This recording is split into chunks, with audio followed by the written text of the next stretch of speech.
Jesus Christ, dear children. Hello, dear children of God. Welcome today to another beautiful day to experience the marvelous love of God. Today, we are going to continue learning about the punishment of sin in chapter 4. Before we begin, let us say a small prayer. Join your hands and repeat this prayer after me. Dear God, thank you for keeping me safe and protected. We invite you today into today's class. Be with us always and guide us in everything we do. Amen. So children, let us revise what we learned in the last class. In the last class, we learned that Satan, who came in the form of a serpent, tempted Eve to eat the fruit of the forbidden tree. God had prohibited them from eating that fruit. Both Adam and Eve ate the fruit of the forbidden tree and they disobeyed God. They committed sin. So what is sin? Sin is going away from God. When we do not listen and obey God, we commit sin. That evening, when God came to the Garden of Eden to meet Adam and Eve, they hid themselves behind a bush as they were ashamed of themselves, for they disobeyed God. So God felt very sad when Adam and Eve, whom He had created in His own image and likeness, sinned. God punished them and sent them away from the Garden of Eden.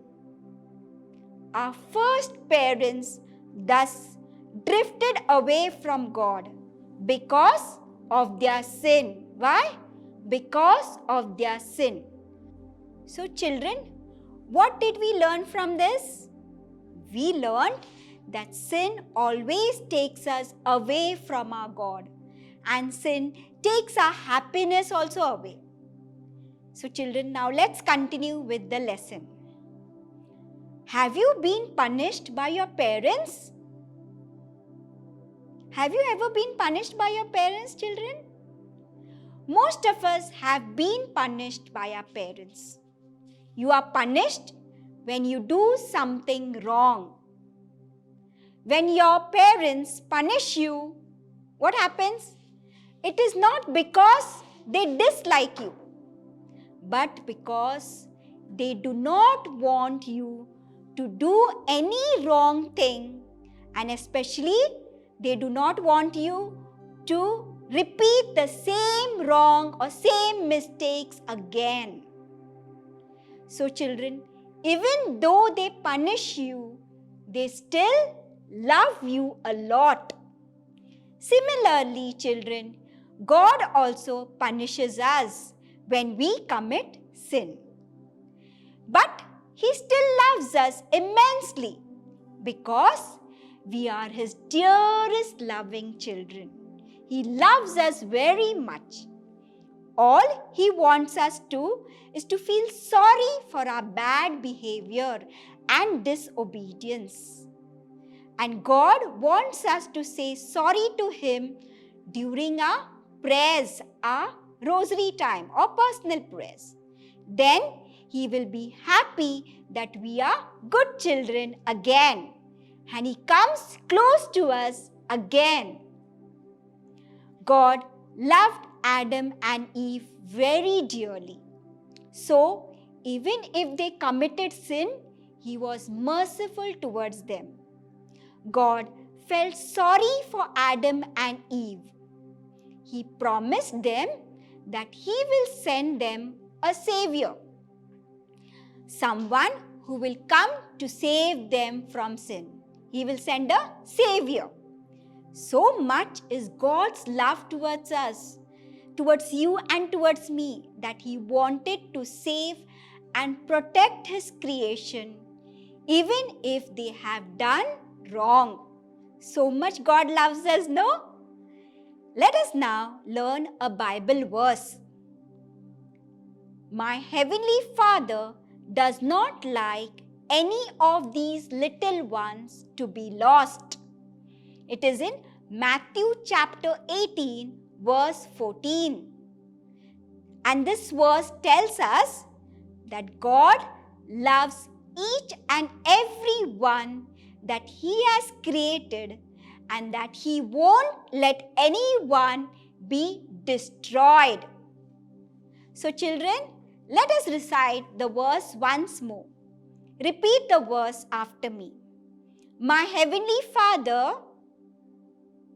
does not like any of these little ones to be lost. Matthew chapter 18, verse 14.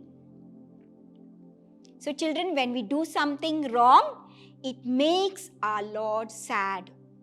And because our Lord is so merciful and kind, He is ready to forgive us. So what we have to do? All we have to do is humbly ask sorry to God. And how do we do that? We have to say sorry to God in our daily prayers, in our rosary. Do you think we can say sorry very casually to God? Just like how we say to our friends while playing or when we are naughty? We casually say sorry, no, when we are playing to our friends, right? Is that the right way to say sorry to God?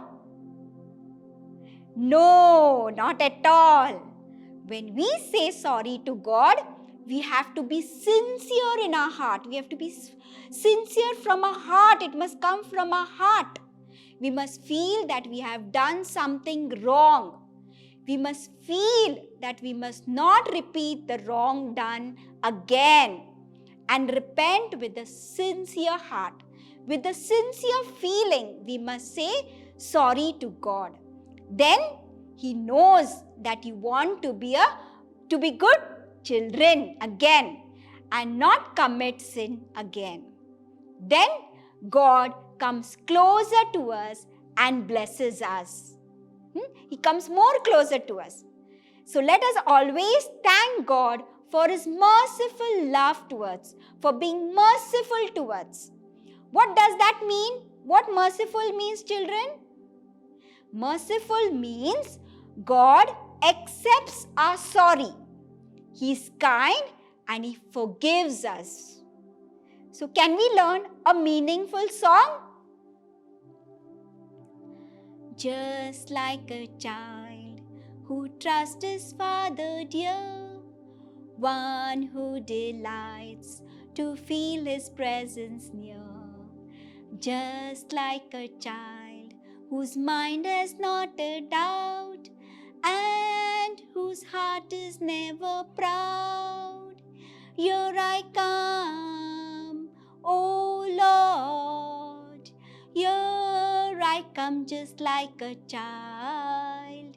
Here I come, O Lord. Here I come just like a child. Isn't it a beautiful song?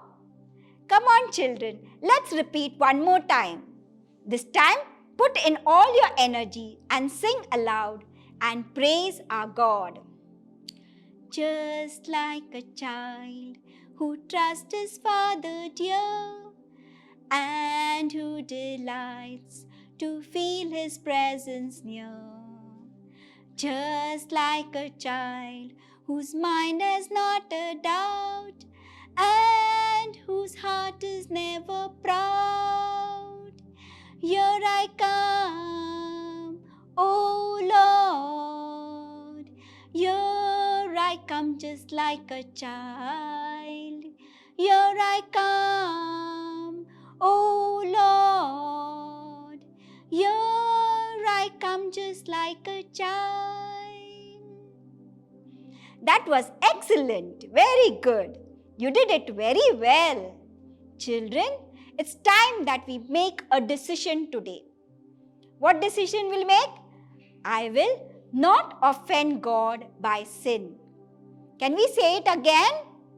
I will not offend God by sin. Now, let us check if we have understood the chapter well. I'm going to ask you some questions.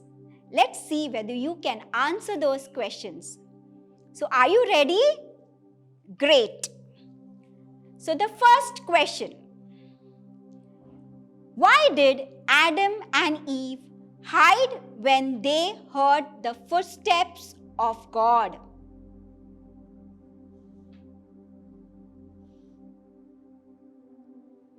Yes, you know it. Very good. Adam and Eve hid when they heard the footsteps of God because they were frightened that they have disobeyed God's command. Very good, children. Now, second question. How did God punish Adam and Eve? You know it. It's easy. Very good. You're smart. God punished Adam and Eve by removing them from the Garden of Eden. Now the final question. What did God promise Adam and Eve?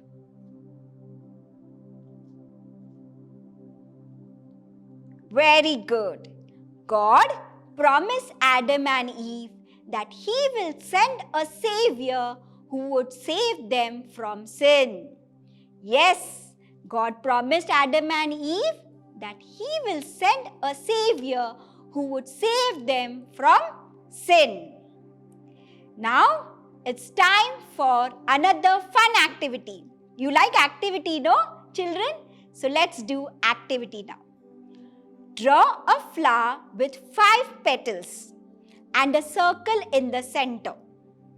In the center of the flower, you will write, I will obey God by, just this much you have to write, I will obey God by. And in each petal, write about a way you can obey God. For example, helping my parents, doing my homework regularly, reading the Bible, saying the rosary, etc. All these things you can write on that petal one by.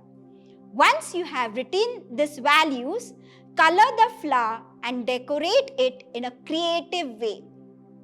I hope you will enjoy doing this fun little activity. You can also tell your parents to help you.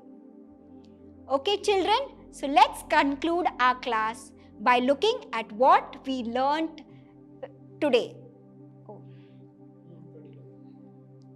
So we'll see the key points we learned today. When we do something wrong, it makes our Lord sad. But because our Lord is so merciful and kind, He is ready to forgive us. He is ready to forgive us. All we have to is humbly ask sorry to the Lord. Humbly ask with a sincere heart, ask sorry to the Lord. And how do we do that? We have to say sorry to God in our daily prayers. Every day you have to say sorry to God. So let us recite a small prayer. Join your hands and repeat this prayer after me. God, our loving Father, who comes after us even when we sin and disobey. We praise you. Help us to follow you truthfully. Amen. Excellent, children. Thank you, dear children. I hope you have understood what we have learned today. Stay safe, stay healthy, and continue to be obedient children of God. And don't forget to do your activity. Praise be to Jesus Christ.